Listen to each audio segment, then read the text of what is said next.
what happened is that we ordered, arrested, because they're held in contempt, yung mga NBI agents who nakipaghabulan kay Senator Bato. When they were leaving the building, nagtutulakan, kinuha ng mga taga-NBI at ginulpe si Terence Lim. Just to clarify so that everyone knows, Terence Lim is Senate Is Security. Senate Osaa, our Osaa. employee. Yes. At yung isang taga-Osaa naman ay hinarangan at tinabayhan ng isang taga-NBI. Nung gulpe at dapa na siya, lalo pang ginulpe, ayaw siyang palapitan sa medical. At nung siya'y binuhat, dinadala siya at pinosasan at dadalin siya sa sasakyan ng NBI para dalhin sa NBI. Okay? That's inside our premises. Have I heard anyone say that the dignity of the Senate is at stake here because the NBI ay nanggulpe sa loob ng ating premises, ayaw sumunod sa order ng Senate President at tinatakot pa ang ibang osaa at isasakay sa kotse at dadalhin sa NBI. Isa lang po sa minority ang narinig ko po. Si Mig Subiri, former Senate President. Did you ever hear me say anything about that? No. Because we're all waiting for the independent investigation. Do you have the video para kitang-kita? Okay. Guys, kanina ko pa sinasabi, excuse me, Madam President. We have the video. Can you show the whole video? Pakita. Kahit yung ano, Yes. yung palabas pa lang, kahit na sabihin yung hindi kitang-kita siya doon. Mula sa simula, please, yung video. Yung palabas pa lang sila Terence doon sa harap. Who's in charge of the video? Oh. Yes, may we request While they're preparing it, Madam the Chair, technical to show the video this is from the what start. will set the tone of why our OSAA was on high alert on Tuesday and Wednesday.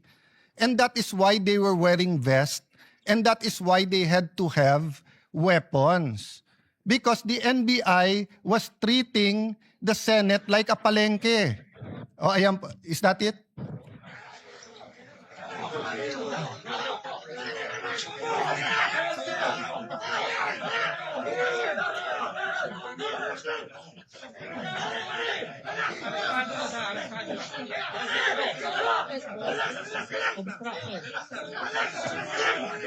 The person in white on the ground is Terence Lim, Osaa, And all or those Senate who are Security.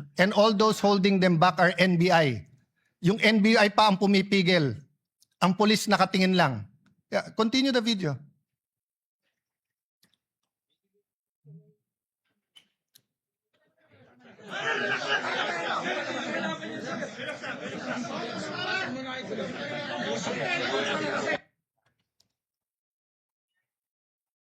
No, show the whole video, yung hanggang binitbit sa kotse. O kaya yung CCTV. Hindi pa nakita nung maraming senador to. Madam Chair, that's one reason na hindi ko sinisisi yung iba sa minority. Kasi ako mismo, hindi ko nakita yung buong, yung buong video. That's why I have communicated to everyone, including to the NBI. Mag-inhibit sila, tapusin natin ng buong buo yung investigasyon. Para makita natin, kahit yung, yung CCTV muna. But the point is, Madam Chair, paglabas pa lang, dinukot siya, ginulpe, ayaw palapitan sa medical. Isipin niyo po, sa loob ng sarili nating, remember, Madam President, this is not a department. We're not the DOJ, the DOLE, DSWD. We are a branch of government. The Constitution says we are a co-equal branch. Ang OSAA ba pwedeng manggulpe sa loob ng Malacanang? Ang OSAA ba pwedeng manggulpe sa loob ng Supreme Court? Oh, pero ba narinig ko yung dignity natin, New York? Yung ating dignity ay giniba dahil sa NBI? Wala po eh. Si Alang Cayetano pa rin ang pinagbibintangan nyo. Bakit ako ba nang gulpi dyan? Hindi po ako ang pumayag. If you see the video, more than 20 agents of the NBI were allowed in on May 11. And we already napagtagpi-tagpi. The OSAA then and the SecGen were meeting. They even inspected the helipad and all parts kung saan pwesto yung mga NBI. So again, At this point, I'm not making a conclusion. At this point, I'm not pointing fingers. So let me move to the last point. Moving on, moving forward. Do you have the video ba? Pinakita nyo na kanina yung CCTV. O yan, palabas pa lang. O yan.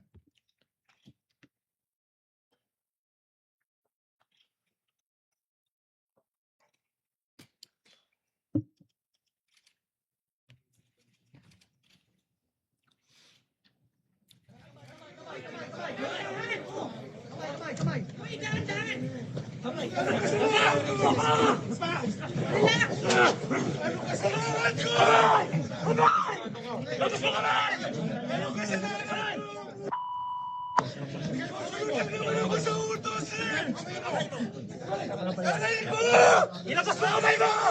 Labas! Narinig ko! Narinig ko, hindi ako makahiya! Ilabas mo kasi kamay mo! Binubugbog si Terence Lim na OSA Senate employee. Binubugbog ng NBI sa loob ng Senate premises. At nung binugbog na, ayaw pandalin sa medical. Ayan, nakatayo na. Oh. Footage ng GMA yan. May footage din na. Dinadala sa kotse ng NBI. Pwede ba yung USAA na kunin ang taga-PSG at isakay ng sasakyan ng Senate at kunin sa Malacanang? Pwede ba yung USAA pumasok ng Supreme Court at kunin yung isang security ng Supreme Court at isakay?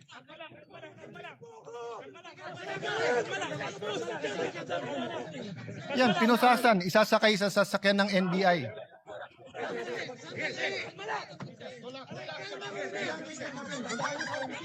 And tingnan nyo sa kaliwa, yung mga taga-NBI, pinipigilan yung ibang usaan na tulungan si Terence.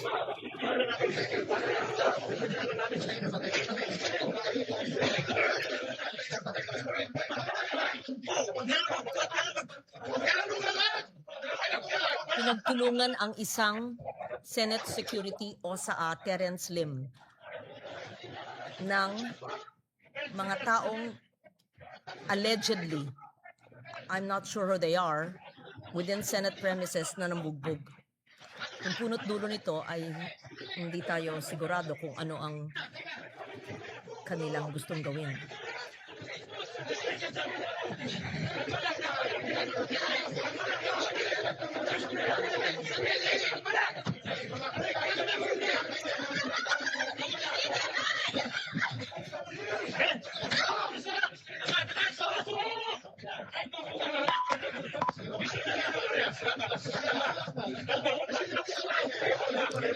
Madam President, I am 1,000% sure, 10 times over 100% sure, that hindi to inauthorize ni Senate President Soto.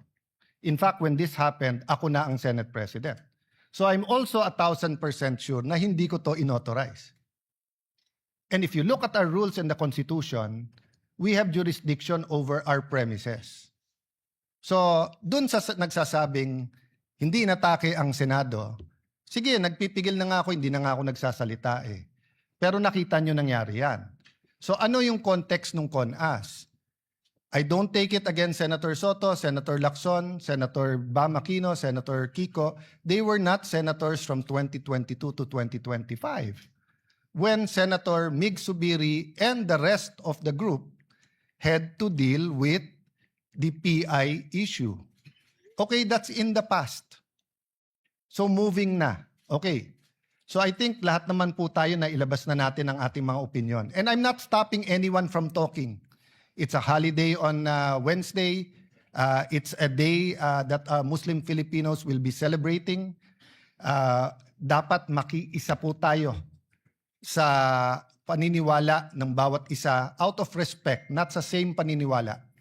And I'm not suggesting we stop talking about politics. I'm suggesting number one, na pagbigyan ako ni Senator Amy na i-withdraw instead of ipa-strike off. Bakit po?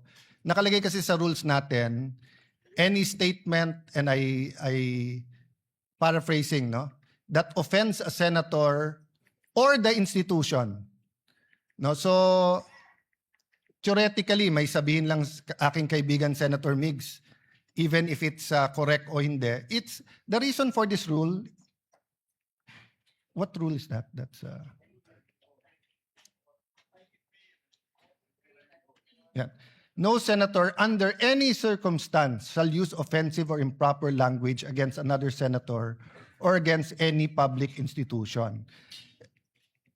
This has happened many, many times in this August hall. This has happened. We offended each other. But why do you have this rule? Because we're collegial.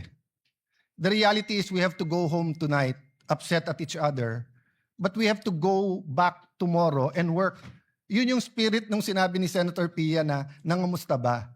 Because siguro sa lahat sa atin, bukod sa hindi siya mapolitika, she genuinely treats everyone here as her friend. So when something traumatic happens, many of our kababayans don't know that while myself, Senator Mark were in my room, Senator Loren, Senator Camille, and Senator Pia, once the security find out na barilan na, rushed into my room, turned off the light, then pushed them into a smaller room, yung banyo. Diba? So, it's traumatic. You may criticize what she said, how she said it, etc. But akala ko ba all feelings are valid? Bakit pag na-trauma yung nasa majority ngayon, mali. Pero pag na-trauma yung minority, okay lang. Diba? I'm talking in general. Whether you talk about green, yellow, pink. So, labas na ako dyan. Hindi naman ako Senate President ng buong bansa in the sense that I'm not elected like the Vice President and the President. I'm Senate President, but I am the servant leader of the 24 senators, including Senator Bato. I'm here at your service. Kung papayagan ako ni Senator Amy, then I'll ask her to withdraw. Number 2, kung papayagan ako ng minority, tomorrow let's talk about the impeachment, but let's also talk about what are your priorities. What are our priorities? Let's use the last few session days. You want to talk about changing the Senate President? I won't take it against you. It's your right. Pero wag tayo dun sa yung integridad ng institusyon kasi syempre, didepensa kami. 'Di ba? Dahil ang tingin namin, bumaksak na to dati pa. But we're not pointing fingers. Bakit bumaksak? We're just letting history judge it. Sabi po nung iba, fresh start. Bakit? Hindi ba fresh start pagdating ko? Hindi pa nga ako nagsa-start, inuupakan na ako eh. Ganun na ganun nangyari sa SEA Games. When I was Secretary of Foreign Affairs, not a threat, serving everyone, wala akong problema sa SEA Games. As soon as I ran for Congress at sinabing magsi-speaker, kaliwat kanan na yung banat sa akin. But we proved them wrong. Nanahimik kami, overall champion, most number of gold medals, and it launched the careers of many in the Olympics. So again, I can take that attitude. Sa SEA Games, nagpagulpe muna ako. Actually, wala naman akong choice. Pero hindi kami gumante. Bakit? Because in the end, the performance will decide or will dictate whether we were justified or not yung mga pinanggagawa. So the same with me. Judge me as Senate President every single day, every single week. Kung tatagal ako ng 1 month, 2 months, edi for 2 months, 3 months, 4 months, di ba? Pero yung inuunahan, hindi pa nga nag-uumpisa, fresh start na, medyo foul naman yon. Yes, it's political, pero medyo foul naman, di ba? So I guess yun lang naman po ang spirit ng ating mga privilege speech dito na very political. Can we go back and start talking again about health, about education, about that's why we were unanimous in retaining and again putting Senator Win as the chairman of the Protect Committee because he was doing a good job in how the government can help us, no? So again, my speech is not perfect. You want to interpolate me in a later date, etc. But lahat nung nasa minority may tama kayong sinabi kanina. Sabi niyo po, people are watching us. So Senator Amy, the ball is first in your hands. Afterwards, it goes to the minority. Thank you for giving me this. Oh, sandali lang po, Senator Padilla, na hindi ko tataasan ng boses, brother. ay magsasalita muna daw. Thank you for this opportunity, Madam Chair. Thank you, Senate President Alan Cayetano.